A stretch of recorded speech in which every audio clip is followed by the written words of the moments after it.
ছাড়বো না, তুফান তোকে আমি ছাড়বো না।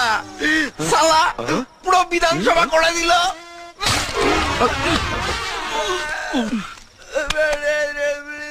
বকের মতো দাঁড়িয়ে দেখছেন কি? একজন এমএলএ কে অপদস্থ করাও একটা offence. Yes sir. Yes sir. সব তো দেখছেন, লোকটা যা খুশি তাই করে বেড়াচ্ছে। মনে হচ্ছে যেন আমরা জঙ্গলে বাস করছি, আইন কানুন বলে কিছু নেই। শুনুন, ওর এগেনস্টে একটা কেস সাজান, তারপর সাফ করে দিন, সাফ। আমি কাল সকালে ওর কোমরে দড়ি বেঁধে তুলে নিয়ে আপনাকে জানাচ্ছি। ঠিক আছে, তাই করুন। চলি স্যার। যান। বুঝিয়ে দে।